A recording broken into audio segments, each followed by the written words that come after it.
fraud, betrayal, drama.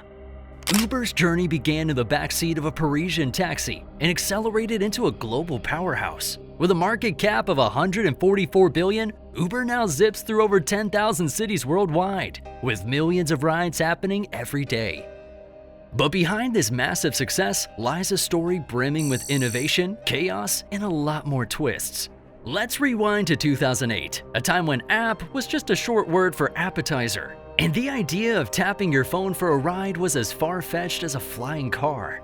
Enter Travis Kalanick and Garrett Camp, two guys who just sold their startups and were about to change the world from the backseat of a French taxi, or the lack thereof. Stranded in Paris, unable to get a cab, they had a light bulb moment. What if you could request a ride from your phone? And so in 2009, the world met Uber Cab. The idea was simple yet audacious. Tap a button, get a ride, feel like a rock star. The service was tested in New York with just 3 cars and a small but enthusiastic group of users.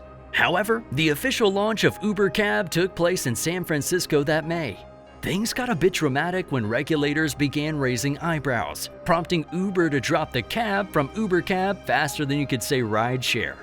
This pivotal moment marked the birth of Uber as we know it. Within its first decade, the company was boasting 150 million users monthly, and the trips over 9.4 billion in a year. To put that in perspective, that's more than the number of stars you can see on a clear night. And let's be honest, who hasn't looked up at the sky after a 5-star Uber ride?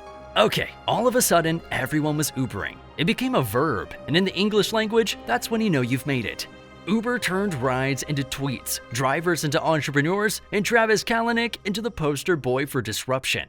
Today, Uber's passport is stamped in over 70 countries in more than 10,000 cities. However, let's get real. Not every country rolled out the red carpet. In some places, Uber was as welcome as a phone call in the middle of a movie. Protests? Check. Legal battles? Double check. But hey, it's just a ride-hailing service, right? Wrong. Uber's like that friend who shows up with a +1 or +10. In Greece, they're offering speedboats because apparently cars are so mainland. And in India, they went two-wheeling with Uber Moto, zipping through traffic quickly. Okay, the road to success is rarely a solo ride, and for Uber, that meant facing off against a rival, Lyft. You'd think there'd be a clear winner, but it's more like comparing apples to slightly different apples. Both Uber and Lyft played the surge pricing game, where the fares skyrocket quickly. Interestingly, Lyft tends to be wallet-friendly in big cities, while Uber's like that rich friend who always picks the pricier option. If we talk about global domination, well, Uber's been planting its flag in almost every country that'll have it, while Lyft's been cozying up in the US and Canada, expanding from 60 cities in 2011 to 300 by 2017. With Uber, you got more drivers than a golf pro, which means more rides and less waiting. Lyft, on the other hand, is like that cool indie band that's big enough to have fans but still plays intimate gigs. But as Uber began to accelerate, so did its knack for controversy. Enter Greyballed, a tool as shadowy as its name suggests.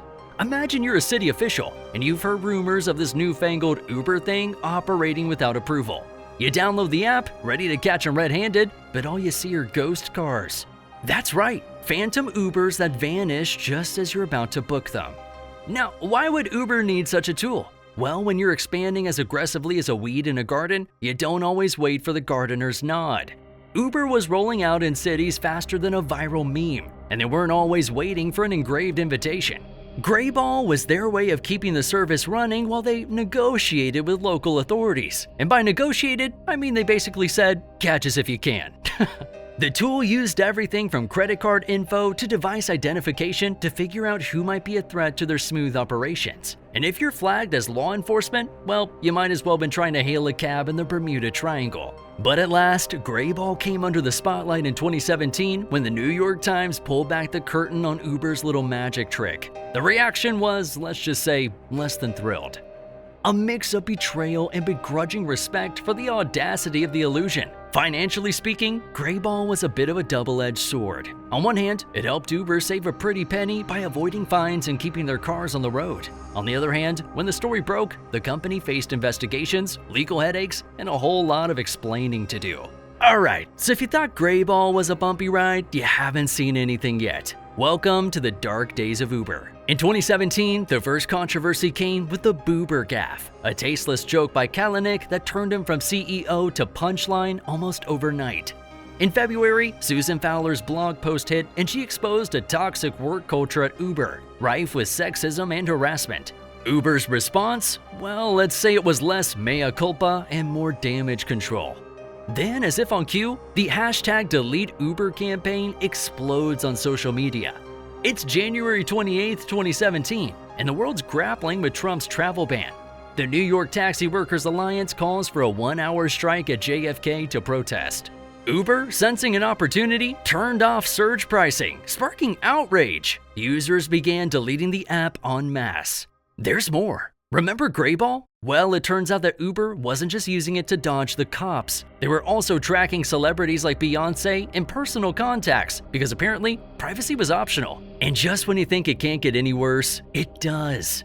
Uber's self-driving car program, which was supposed to be the company's golden child, hits a snag.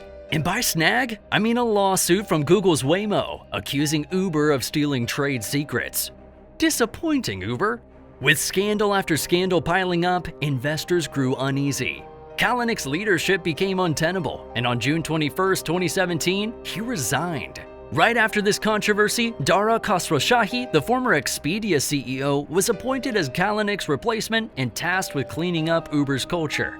Dara shared his thoughts in an interview. Very few entrepreneurs have built something as profound as Travis Kalanick did with Uber. I'm enormously grateful for Travis's vision and tenacity while building Uber, and for his expertise as a board member. Everyone at Uber wishes him all the best. Under Dara's watch, the company launched Uber Eats, which swiftly captured a significant share of the food delivery market and added billions to Uber's market valuation. Dara's strategic focus on expansion and innovation has driven growth and helped the company navigate the turbulent post-Kalanick era. By 2022, Uber's Chief Diversity and Inclusion Officer was touting progress, with women holding more leadership positions and a commitment to diversity. In 2023, the company pulled in a hefty $37.28 billion in revenue, marking a substantial 29% increase from the previous year. As of mid-2024, Wall Street's wearing rose-tinted glasses, giving Uber a strong buy rating and painting a target price. Let's not forget, this is the same company that, not too long ago, was coughing up $272 million in Australia to settle a class action. As we move on, Dara's got his eyes on the prize: EVs. By 2030, he wants Uber to have electric cars, and with partnerships like the one with Hertz to offer discount on Teslas for Uber drivers, it's pretty clear that Dara is going for it. Well, that's it for today. So what are your thoughts on Uber's journey? What will the next turn bring? Will Uber's bets pay off? Have you had experiences that reflect the twists and turns we've talked about? Share your Uber stories in the comments below. The good, the bad, and the unexpected. Before you go, make sure you hit that subscribe button and press the bell icon. Thanks for watching.